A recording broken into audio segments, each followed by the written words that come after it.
This channel is supported by TrueFire. TrueFire is an online library of lessons from some of my favourite players. There's thousands of lessons on there. You can use the promo code JNC40 to get 40% off of any of their courses.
You'll know that amps are in trouble when even Robben Ford is saying that he's figured out that the Dumble is too loud for most situations. I was just watching that pedal show when Robben Ford's episode dropped, and that bit kind of shocked me a little bit, because what I was seeing was that he was using this Little Walter amp.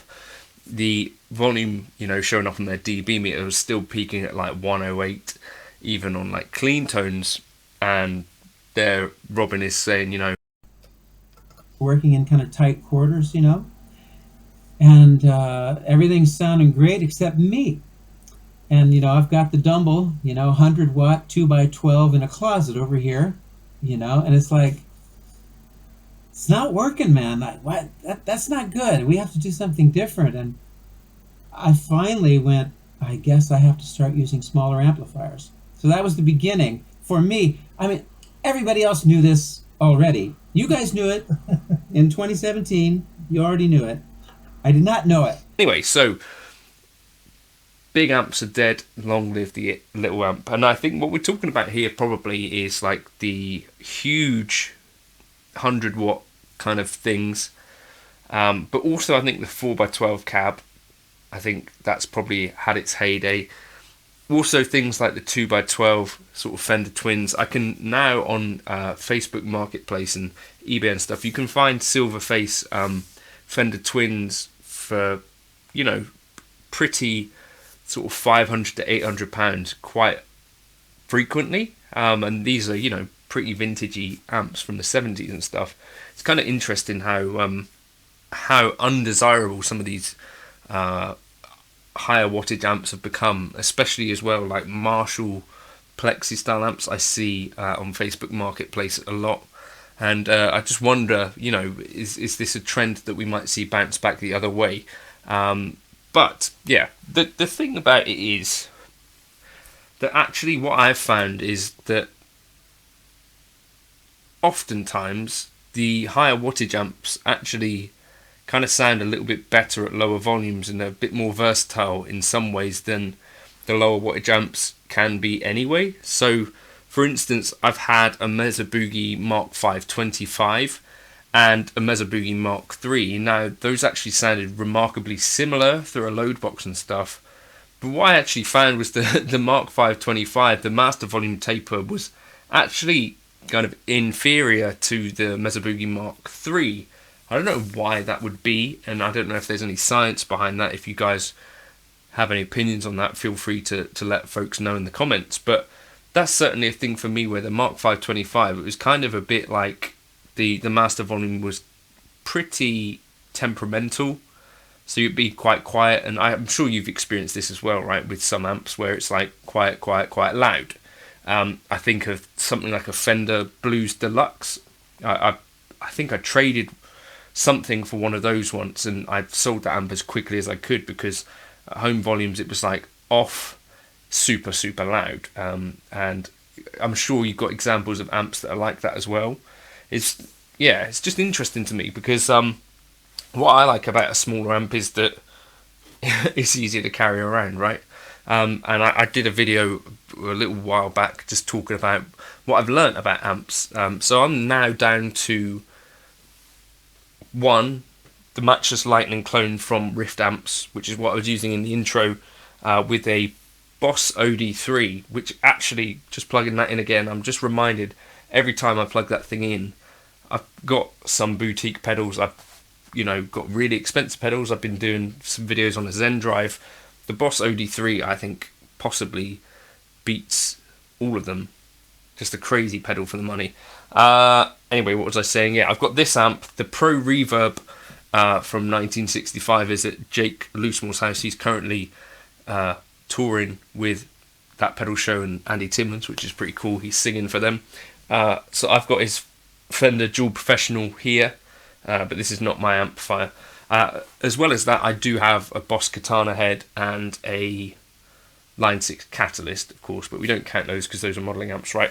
But yeah, I think I'm no longer going to be considering combos as an option just because I've got a cab that I like, the Mesa Boogie EV12. And that's another point as well. Like, is anyone still using a 4x12? That to me seems like a good way to get some odd looks these days. You turn up to a wedding with a 4x12, I think people are going to look twice. And it also reminds me of that Laney 4x12 FRFR that came out, which kind of made me think they're going to sell 3 of those maybe, right? But I could be wrong on that. Let me know if you bought a Laney 4x12. The weight on those was substantial. You could build a shed on that and it'd probably be fine, right? But yeah, 1x12 Mesa with an EVM12 like speaker, I think works really well for me. I've had 2x12 cabs as well. They're just so much bigger in my experience. I bought like a Road King one, and it was huge. Like took up the entire room, basically, or it felt like it did. And more loud. I guess they must be more loud, right? But this 1x12 is kind of decent. And I was just thinking, like, so that Robben Ford thing where he's using these little Walter amps now at 108, this is the other thing that people, I think, do comment and mention about little amps, is that they're actually not much quieter than the big amps. I think, like, a 50 watt to 100 watt, there is some science on this where it's, like, a very small difference in terms of how loud those things can get. Now I guess there could be the point that a sweet spot of like a 50 watt amp you'd hope would be kind of lower down. This is like a 15 to 20 watt type situation, and even this is like crazy way too loud. So I don't know, for home use, that small amp, like even 1 watt at home use can be loud. I had a Fuchs 4 Aces, and that was just one of these situations where it's like a 4 watt amp and still for bedroom home use way too loud. You could take out one of the tubes on that and you'd have 2 watts, and even that still was like, this is crazy loud for home usage. So I was kind of joking about this big amps are dead, long live small amps, because actually small amps, whilst they are smaller, yeah, I've found that actually the volume on them doesn't necessarily seem to, it's like definitely not half as loud, if you know what I mean. And in some cases the volume on them is kind of even more sensitive than on bigger amps. My favourite amps for this that have been really good, some Mesa Boogie amplifiers I've found are actually really good at lower volumes and higher volumes. So like the Mesa Boogie Nomad 45 that I had for 2 decades, that would sound like decent at lower volumes because there was so much gain available in there. The drive channels, the clean channel kind of sounded pretty dead at lower volumes, but the drive channels were good. What else? You know, the Mesa Boogie Mark stuff could sound pretty good at lower volumes. But to get that really goosed up kind of power amp stuff going on, like maybe with the Marshall Studio sort of 20 watt stuff, I don't think you have to get that stuff really loud. I did a demo on one of them, and it's still kind of too loud for home use. So I think with any amp, if you're trying to get in those territories, I think you're either going to need a load box or an attenuator. And that might be something I'm seeking out because I feel like I want to try some stuff. So some sort of attenuator, if you've got suggestions, if you want to email me those or send me them on Patreon for a decent attenuator. Don't know. Anyway, here's some more noodles. Let me know your thoughts on bigger amps. Are you still using a 4x12? If you are, well done. Keeping the spirit of rock alive.